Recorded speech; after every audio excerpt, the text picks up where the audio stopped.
Всім добрий вечір.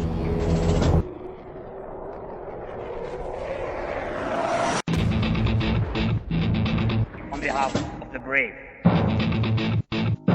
on behalf of every father and every mother who waits for freedom, on behalf of our warriors, and paves the way for a new history. Now I'm very happy to have Geschlittert back, or as many of the non-German speakers call him, Gesh. Gesh is one of the gems of open source intelligence, and if you haven't seen the last segment he was on, he digs around a lot about Russian units, also Russian MIAs, and also sleepy Russians, but he's also doing some work on Ukrainian units, and today we're lucky to have more about the Ukrainian units from Gesh. And welcome, Gesh. Hello. Thanks for having me. And yeah, well, I will start to share my screen again, and I want to start this segment again with crediting the people who helped me, because for Ukrainian units I wouldn't know nearly as much without the likes of Sirdo and Fiskan.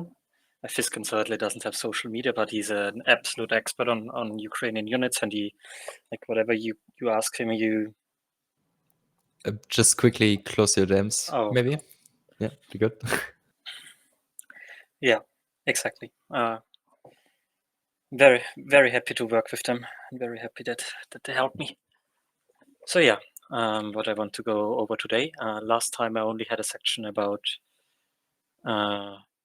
Russian units, but today I also want to do something about Ukrainian ones. And there's quite a lot of interesting news about this Ukrainian units lately. So yes. I think that I'm very happy to get some actually good sourced information, because there's been a lot of clutter. So thank you so much. Yes, it's very interesting. Okay, let's start with the first point, namely, for the people who don't know, Ukraine, they have a structure of tactical groupings, and those tactical groupings are like overseeing a certain segment of the front line. And today I want to shed light a bit on one tactical grouping in particular, namely OTU-Donetsk, tactical grouping Donetsk. This tactical grouping spans from Novobakhmutivka in the north, all down to Velika Novosilka. As most people know, a very, very hot front sector, where Ukraine has lost a lot of territory in the recent months. And, with the fall of Uledar and the subsequent push of the Russians with the push onto Pokrovsk, and even recently the fighting in Shevchenko. Yeah, and the commander of the OTU-Donetsk has faced a lot of criticism in the recent months. And now Ukraine finally, and the Ukrainian military command has finally decided to replace him and to employ a new commander. And now it will be very interesting to observe if there will be any differences in the approach. And so yeah, one of the sources for the replacement here, I mean, it's even being reported on Financial Times. And I also want to shed light on some of the criticism he has faced from prominent figures in the Ukrainian army, such as, I mean, the deep state team has criticized him often, and also people like Officer Alex. I will give an example of what exactly he has told about it. I need to open this in the browser again.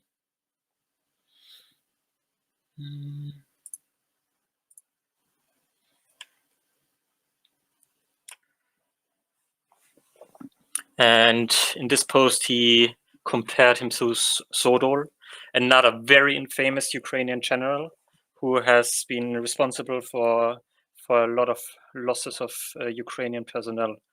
So I think it's fair to say he wasn't liked in some circles at all. And we can hope that the new commander will improve the situation in the area. So yeah, that's the first point. Yes, there also has been some news about an infamous, sadly, Ukrainian brigade, namely the 152nd Jäger Brigade. To give some context, it is one of the newer brigades. It has been forming since like a year approximately, and we have seen deployment of them in the recent months. But the deployment wasn't normal at all. It was very but how to say it, out of the norm. Instead of being deployed as one brigade at the front line, a lot of different small teams of the units have been sent to other units. One of the examples for this is like the AA missile battery soldiers have been sent to the 15th National Guard Brigade. So, and likely been used as infantry in that sense, which is a very big waste of specialized personnel, and basically renders like, why would you have a brigade if you don't deploy it as a brigade, but just split up all the people and set it around? The proof for this is an MIA post on Facebook. And this is only one of many different cases of this happening, sadly, for this brigade. So yeah, 152nd Jäger Brigade, and they have been sent to the 15th National Guard Brigade, which is deployed in the Pokrovsk area as well. I mean, most of the people or battalions have been deployed in this area, but not as a cohesive unit. And with the recent article, and there was some more light shed on this issue with many reports about small teams of the units being sent away and never replaced, and there was some confusion about what the brigade actually should be, if it should be a Jäger brigade or a mechanized brigade, which also hindered the proper formation of the brigade. And yes, I think it's very important to also shed light on issues like this. So hopefully Ukraine in the future will not repeat it or will fix this. And I mean, this is kind of a part of the many criticisms against creating new brigades that aren't really capable to function operationally as a brigade together, right? And that's a lot of people have been saying, let's introduce a division system because we don't have enough officers to actually run these many brigades, etc. So, do you perceive this as one of the kind of issues that people have been pointing towards? Yes, I very much think the current command system in the it's hard to say they shouldn't create new brigades. I don't not fully sure on this issue in particular, but what I'm sure on is the current command system in the higher echelons is not ideal. You know, with one thing, the brigades not being deployed as one, another thing, the brigades being constantly sent to other front sectors and not really being able to entrench or to get to know the front sector before being sent away again. You know, I can see this a lot for some Russian units where they have been at the same piece of land for like a year and a half. And this really helps the command and the soldiers to get to know the area, to get to fight more effectively. And yeah, and another thing is that the command structure isn't really that clear. There's some tactical groupings under other subordinated to other tactical groupings, and then it's not really clear if they have even any authority to decide something. And Yes, I hope there will be some reforms. I hope this will be better in the future. It would greatly help. Yeah, because essentially this it takes away the whole battlefield responsibility of the brigade, and essentially the command of the brigade is an HR department for personnel that is deployed all elsewhere. Not ideal use of personnel, if that's the case. No, not at all. And it also undermines the trust in the Ukrainian army. You know, why would people want to join the army if they don't feel like they're being treated properly, or if they feel like they're being lied to? Like nobody wants to, not come back from war. They want the best possible treatment, and sometimes it sadly isn't provided. Yeah, I hope that some of the reforms that are that have been announced will address a lot of these issues, because it's important. That by the way, this is not the case in every brigade or everywhere, No. but they exist. That's actually also an important point. It's important to look at issues that the Ukrainian army has, but it's also very important to not just eat up every report about something happening. Very recent one is the deployment of the 155th Ukrainian Mechanized Brigade. If you don't know, this is the brigade that was trained in France, mostly supplied by France. They had some issues, or they have some issues that they reportedly haven't gotten any drones or EW material, which is because the Ukrainian army didn't provide the funds. And recently, famous Ukrainian politician Bitsula has reported that they have been split up like the 152nd Brigade. And of course, you could go, no, yeah, Ukraine is doing it again, but we have no evidence for this yet. There's no evidence for this. We know that the commander has been changed likely just before the deployment. Here's a report from military land, a great resource on Ukrainian units, by the way. And we know that the command of the 155th has changed. We know that they likely have been deployed. I can show evidence for this as well. We have recently gotten an MAA for Shevchenko. If you don't know where Shevchenko is, it's in the Pokrovsk front. Here. And there has been some heavy fighting there. There have been some Ukrainian pushes there to reclaim the territory, because it's now getting dangerously close to the supply lines of Pokrovsk itself, even closer than before. It could get within range of FPV drones now, and not only artillery. And we have, I will now present.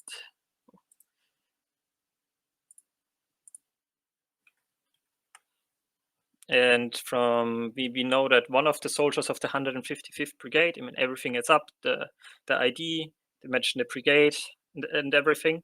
He has been deployed there.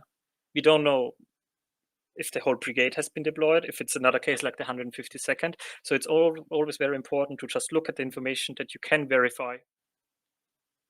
Yes, but there's another thing that I want to shed light on. We have seen one rumor, it's a rumor, that a strong or a new brigade or a strong brigade has been deployed in the Shevchenko area.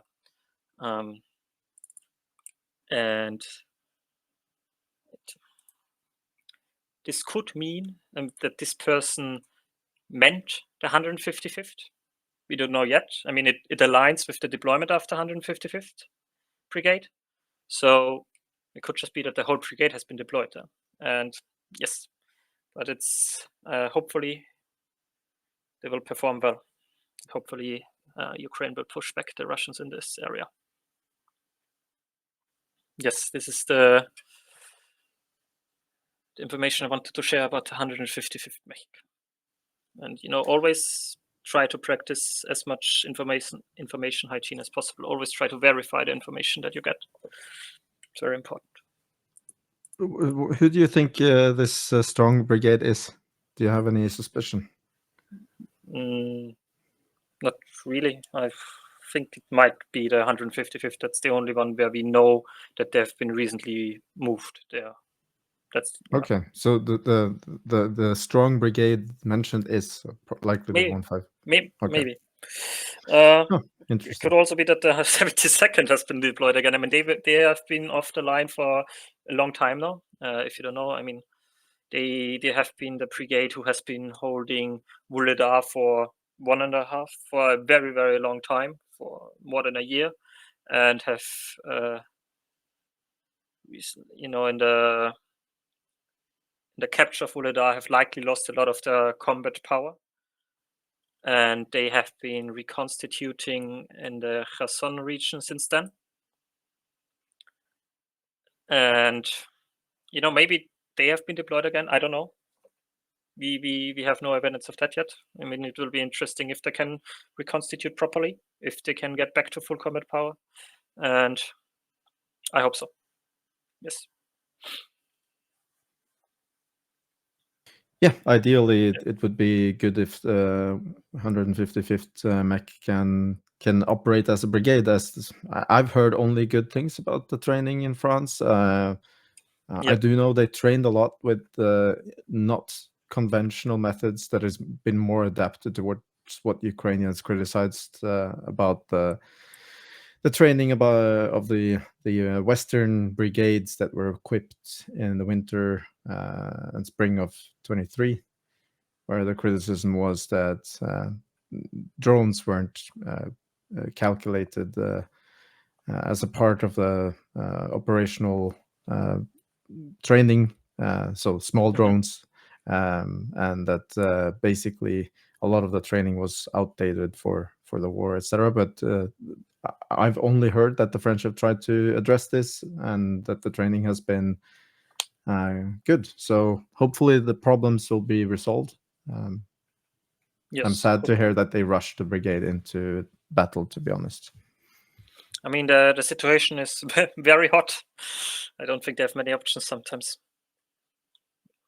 Yes. Yep. Okay, so is that all? What do you have about the Ukrainians, or yes, are there that's more? all I wanted to say today about the Ukrainians. Cool. And I will now move on to some news or some updates about the Russians and the Russian frontline, the Russian units.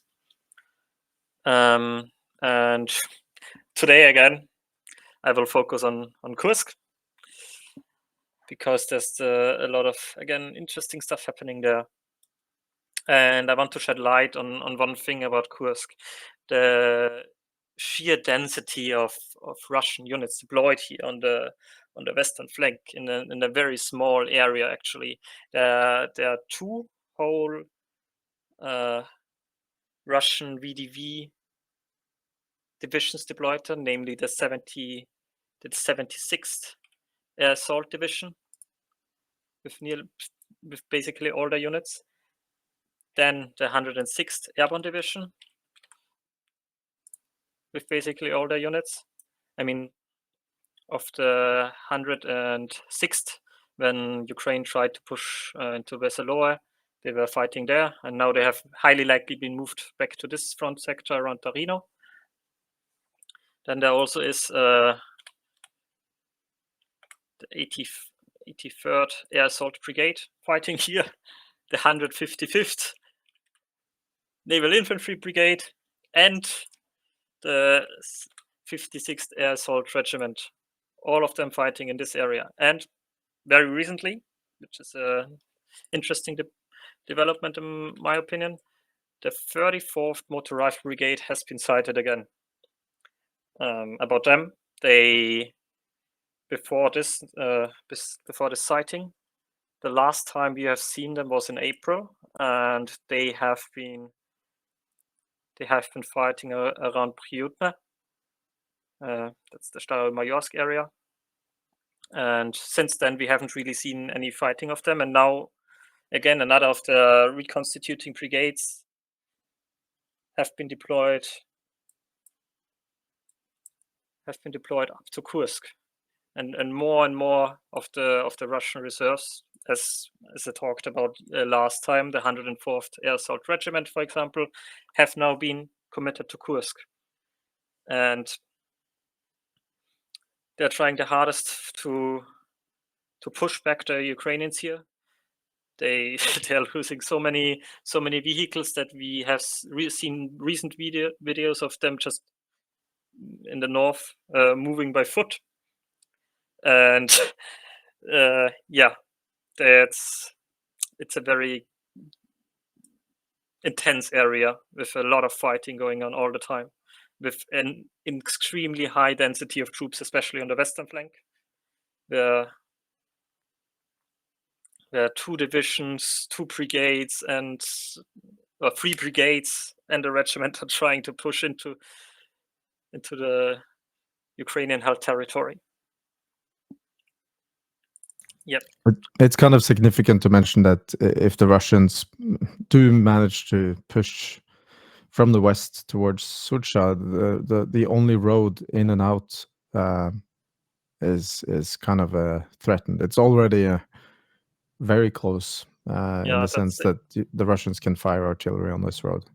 Yes, the Ukrainians basically have one proper supply road into the Kursk salient with the R200 road going here to Sucha and supplying the whole front.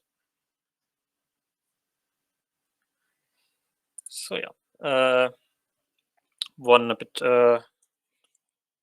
different topic. It's just a small and interesting piece of information that I think shows very nicely what can also be done with collecting MAA data. Namely, I've recently come across some interesting Russian losses, and I could link it to this TOS loss. This TOS loss, this TOS 1A, it's a thermobaric rocket. How do you say it? Yeah, it's a MLR. Yeah. Has been lost near Terni on the 3rd of April. And recently, I've come across 2 posts which very likely are related to this very event, and I want to share it. Where do I have it?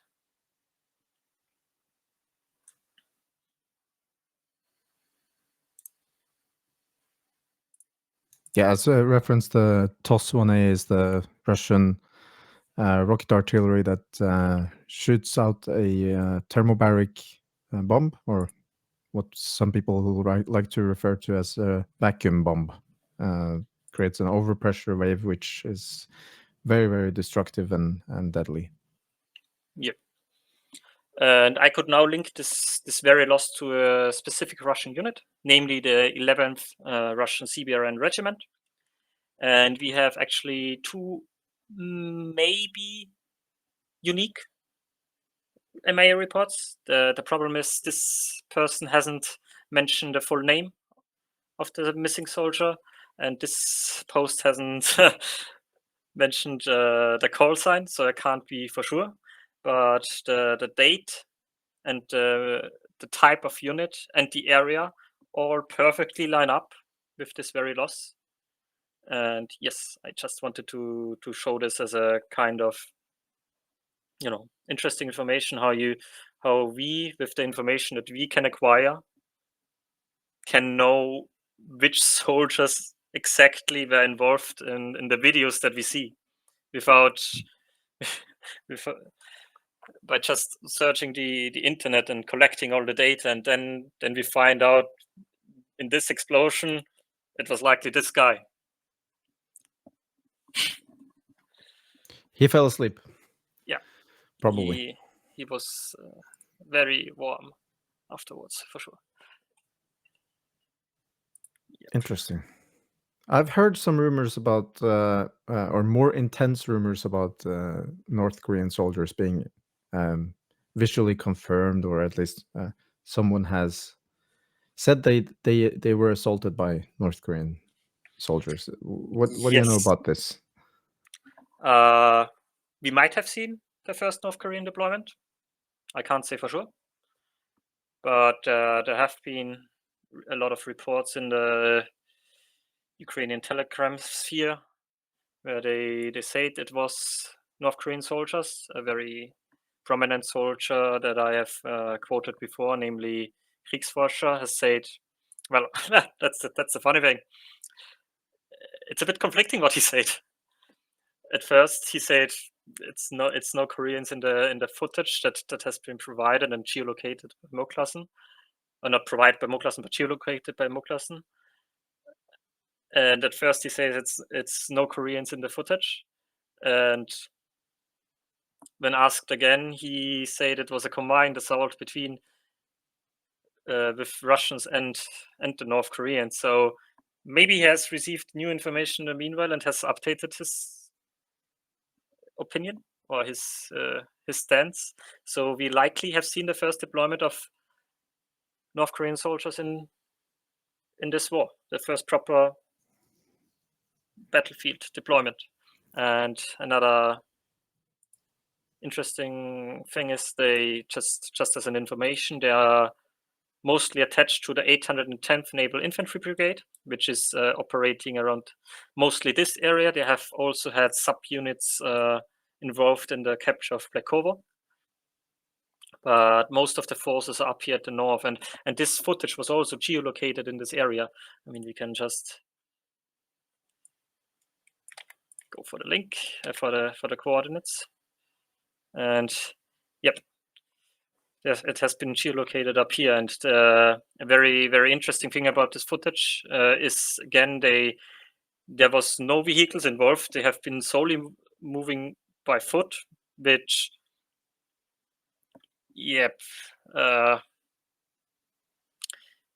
which is a bit weird. It seems like maybe the Russian generals don't really care that much about those North Korean soldiers, which is a very bad statement to send to other North Korean soldiers who might be deployed here in the future, or to the North Korean soldiers that are fighting for the Russians, because you don't want to throw your life away like this.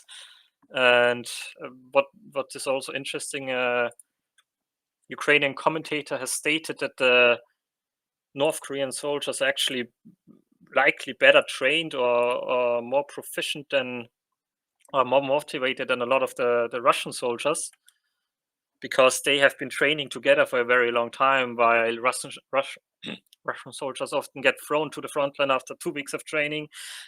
Don't really have any unit cohesion with the other guys, because while the North Koreans haven't really been fighting a war in their lifetime, in the lifetime of those people. So they have been, living and training, and they have been together with the comrades for a very long time, and have a deeper bond and likely more loyalty to them. And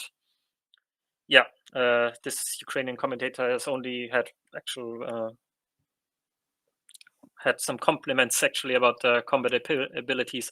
The big thing is they're not used to drone combat whatsoever. I don't think they have really been training for this at all in North Korea. And the big question is, have they been training for this in Russia? Because we know they were in some of the training grounds in Eastern Russia.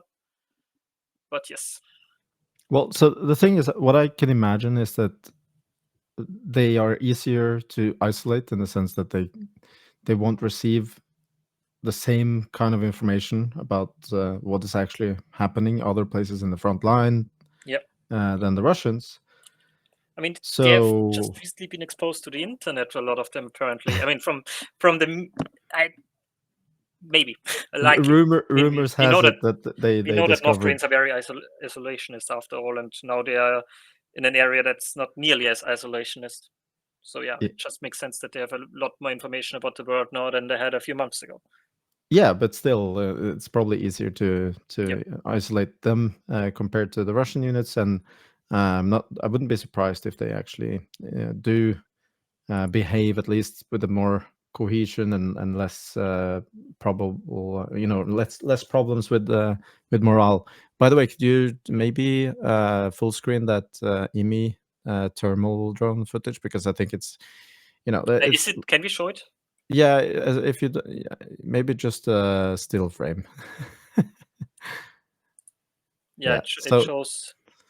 You can see infantry moving over a field, as you referenced that there were more cases of people moving without vehicles. I don't know if this is specifically what they're talking about, but this is interesting. Yep, it's very interesting tactics being shown here, to say the least. We have seen it from the Russians before, but I can't really say I've seen this in Kursk before. No, we have seen we have seen a lot of massive vehicle assaults in Kursk with a lot of vehicle losses as well. It shows another interesting bit is, as I've mentioned before, a lot of the units here are VDV units who. Oimbubi says there's nothing dangerous in this video, then I can show it because I know he wouldn't lie up to me about this. So yeah, about the vehicles used by the VDV units, they are often more lightly armored than the they use, for example, the BMD-4M, which is more lightly armored than the equivalent in the ground forces like the BMP-3 or the BMP-2. And this means they have a lot more catastrophic losses for those vehicles, where the whole vehicle just disintegrates and don't really leaves a chance for the people inside to escape. Yeah. Just this is an interesting development in tactics, I would say. Yep, and it will be interesting to see more about the North Koreans, and I think from the commentary that I've seen, it's highly likely that this was actually them, and then that they have been actually deployed now, because it has come from more reputable sources as well. There's also some videos of circulating of a drone flying over a bunch of very sleepy people in a field. Yes, but this is a collection point. This is not actually at the combat line. This is a typical footage of a loss collection point. Where they put all the sleeping people. Where they collect them and all put them there. Yes, I know. But it was heavily, rumored that at least some of these are North Koreans, but no confirmation at all. So it's impossible to verify from those drone images. Yeah, that's the limits that we have as well in our research. We can't sadly can't verify everything easily. Soldiers on the ground can check way easier than we could do because we are not actually there. Yeah, but that's basically it about my part this week, and I want to ask if there are any questions. Well, I have a question about losses in Kursk, because I've read some commentary suggesting that losses in Kursk now have reached kind of some new peak. Do you know anything about this compared to when you were on the stream the last time? From what I know, the assaults have intensified. Yes, there have been now more units committed to the front sector. There have been more intense assaults. So yes, I can agree with the statement. Two of the regiments, for example, that were previously, a lot of the regiments are now concentrated in this very small area, and it's certainly more intense now than it has been. Yes, I can agree with the statement. And also I have a question about Ukrainian units in Kursk, because we don't see so much information about the Orbat anymore from Kursk, but we know that, for instance, the 47th are are more heavily placed there than it was confirmed in the beginning. They pulled out of Glushkovo and are basically operating inside the salient, right? Yes. For the people who don't know, the 47th has, before the deployment in Kursk, been operating in the Pokrovsk area, and have not immediately at the start, but after some time been deployed in the Kursk area. Yes, and they have been, from what we can see, been fighting very effectively there, and are repelling Russian attacks nearly on a daily basis, basically. As far as I understood, they set up quite a good rotation system there and have a good logistics apparatus to keep the capabilities at top level, or at least at a constant level for longer periods of time. So they're prepared to stay there for a while, as far as I know. Yep. I mean, generally, most units that we could see in Kursk have been performing, from the Ukrainian side, have been performing very, very well. There have been some big mistakes. I mean, if you remember the push about Snagorsk, where I don't exactly remember which unit it was. It was a TD. It was a territorial defense battalion, which they took over the defense. Yes, exactly. They relieved another unit, and then exactly, it didn't work out. Failed there, sadly, and that's why the Russians could push back from here. But still, the Ukrainians are defending very, very well in this area, and they're inflicting heavy losses on the Russian side. That's, I mean, we can see it every day. Yep. And in all different channels, from video footage to MIA numbers. As I said, the 810th Brigade has absolutely insane MIA numbers. It's not something I've actually seen before. I mean, maybe we will see its 15th iteration soon. But yeah, that's a bit of a over exaggeration, by the way. It has not had 15 iterations. But yeah, I think that's, if there's no, I mean, if someone wants to ask a question. Yeah, or is there any more questions from the other people in the panel? No, doesn't seem like it. So no, sorry. Thank you so much. I think that means you gave a very good report, since there are no more questions. I think this is really, really interesting, and I'm looking forward to have you back on again soon. Thank you. I'll also look forward to be back someday again. It will take some weeks because Christmas is coming up, but then I'm looking forward to it. Great.